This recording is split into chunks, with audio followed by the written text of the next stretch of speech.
অবৈধ দখলদারিত্ব ও চাঁদাবাজি হাতছাড়া হয়ে যাওয়ায় কথিত জামায়াতে ইসলামী নেতা মোহাম্মদ সুমন, আনিফ বাচ্চু গংরা, ডিএনসিসির বারবার নির্বাচিত কাউন্সিলর জনাব মোহাম্মদ মামুন সাহেব স্থানীয় বিএনপি নেতৃবৃন্দ ও ব্যবসায়ীদের বিরুদ্ধে মিথ্যা অপপ্রচার, উস্কানিমূলক, উদ্দেশ্যমূলক বক্তব্য প্রদান করিতেছে।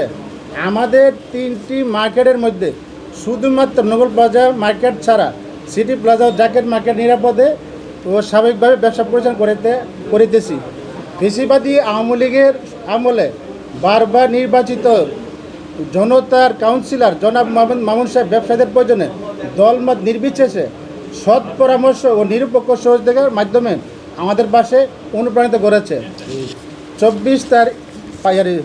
5ই আগস্টের পরে যখন মার্কেটটা 3টা মার্কেট মানে জনেরা তো যারা আগে ছিল এরা তো পলাট করছে, জনাব মোহাম্মদ সুমন ও হানিফ বাচ্চু গংরা মার্কেটে বিশৃঙ্খলা সৃষ্টি, মার্কেটকে ব্যবহার করে নিজ রাজনৈতিক সাংগঠনিক কার্যক্রম পরিচালনা ও সরকারি সাবেক কার্যক্রমকে বাধাগ্রস্ত করে রাজনীতিক কালার দেওয়ার অপপ্রচারের বিরুদ্ধে আমরা মার্কেটের দোকান মালিক ও সাধারণ ব্যবসায়ীরা তীব্র প্রতিবাদ, নিন্দা ও ধিক্কার জানাইতেছি। গতকাল জনাব মোহাম্মদ সুমন ও হানিফ বাচ্চু গংরা কোনো কমিটি ছিল না, বরং এবং বর্তমানেও নেই।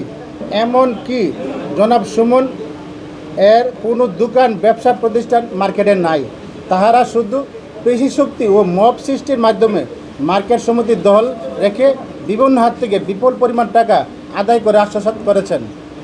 এই ব্যাপারে দলবাজির বাস্তব প্রমাণ তার নিজ বক্তব্যে ফুটে উঠেছে এবং বিভিন্ন মিডিয়ার মাধ্যমে প্রকাশিত হয়েছে। সে তার বক্তব্যে চোর দহলের মতো, পাঙ্গপালের মতো লোকজন নিয়ে মার্কেট দহলের পায়তারা করতেছে।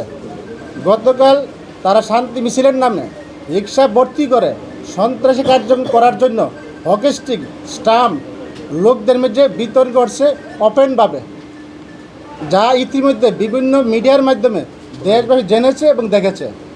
প্রশাসনের কাছে অনতিবিলম্বে মিথ্যা পরিচয়ে জনাব মোহাম্মদ সুমন, হানিফ বাচ্চু গংরা মার্কেটের সমিতির টাকা আত্মসাৎ, চাঁদাবাজি, সন্ত্রাস কার্যক্রমে উস্কানিতা হিসাবে আইনের আওতা এনে বিচারের জোর দাবি জানাচ্ছি।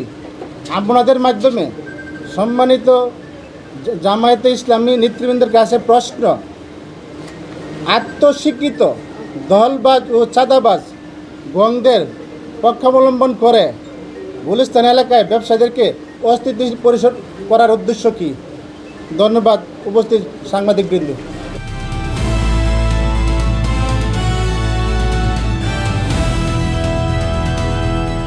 দিনাজপুর টিভি, মানুষের জীবনের কথা বলে।